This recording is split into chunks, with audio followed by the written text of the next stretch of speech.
Matthew Joyce, grow your mindset. My brothers don't need sushi, no sir. We're two young fighting age males. If COVID can kill us, then the world is over. It's zombie apocalypse time. So there's no point hiding. We may as well go out with a bang. So my brother and I flew to Stockholm, Sweden. Now, I don't know if many people know this, but Sweden never closed down.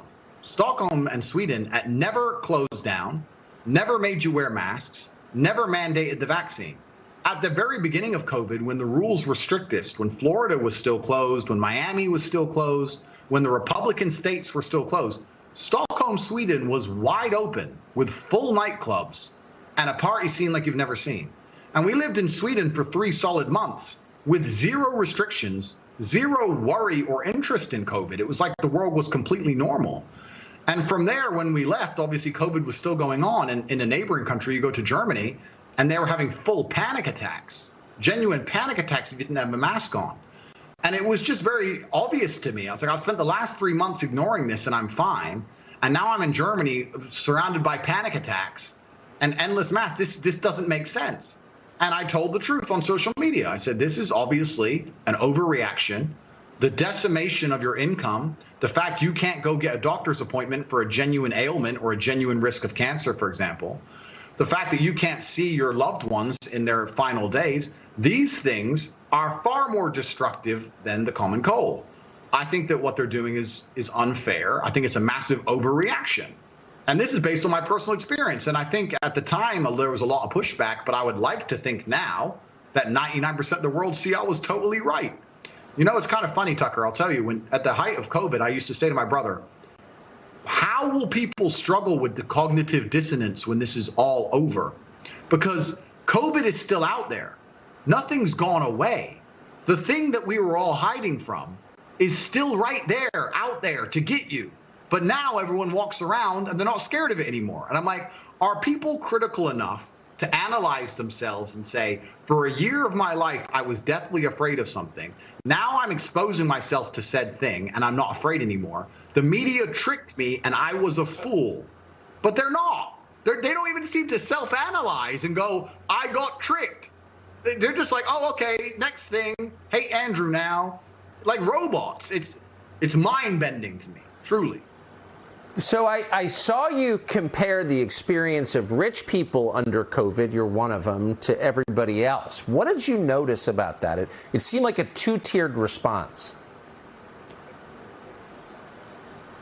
Yeah, so the story was very simple. I was flying inside of Europe. There's a lot of low-cost air carriers. It's only low cost primarily. There's not much first class, business class, anything like that. And I was flying, and my experience was plagued by endless paperwork, wearing a mask, put the mask over your nose. Every time you eat, you have to put the mask on in between. I got told off for not having the mask up high enough. I got told off for drinking too long because my mask wasn't on. Pure panic and chaos. And because I'm fortunate enough to be fiscally secure, from there I decided I'll just buy private jets from now on.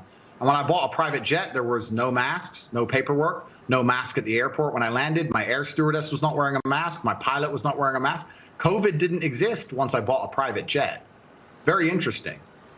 Maybe if you're rich enough, COVID can't take, maybe COVID's scared of money. I'm not sure. But it seems that everyone who's flying on private jets never had to worry about COVID ever.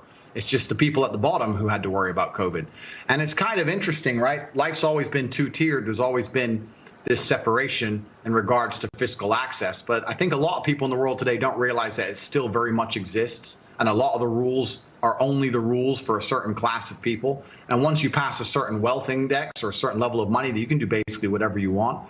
And COVID really highlighted that to me. And it's truly sad. I mean, it's easy for me to make a joke of it, but when I would fly on a private jet and do whatever I wanted, or go to Sweden and party in nightclubs and do whatever I wanted, and then I'd come to, let's say, England and see my friend who couldn't go see his dying grandmother because of a COVID restriction, that's truly sad. That's truly criminal. It's really crazy what's happened and how the world's just moved on, and the cognitive dissonance that people don't have enough respect for themselves and for the truth to analyze how they were so easily fooled. It's really sad to even think about, but maybe that was the beginning of me being disliked, by just pointing out my human experiences during the pandemic. But I want to tell you something that's actually kind of scary about this banning. It all came so hard and so fast that I don't know if they all just follow each other. I don't know if they're all influenced by each other. I don't know if there's someone above them all. I don't know. But when they go to cancel you, ladies and gentlemen, it comes hard and fast. You lose your Facebook, then your Instagram, then your Gmail, then your Discord, then your website hosting, then your domain name, then your payment processor, then your bank. Then it's just like in real time, you're watching your phone and apps just exploding. Boom, boom, boom. It's crazy. Andrew Tate, you don't have to agree with everything a man says to believe he has a right to speak in public, and we do believe that. No one gets to tell you who you can watch. No one gets to tell you what you have to think. No one gets to tell you who you have to hate. You're an American and an adult. You can make those decisions yourself. So why don't they want you to hear from Andrew Tate? If they really think he's a worse influence on the youth than, say, Cardi B, tell us how. They're telling us he's a criminal. Okay. Has he been charged? Who are the victims? What are their names? It's going to take a lot more than that to have us believe he should be canceled, or anyone else, by the way. We're against censorship, period.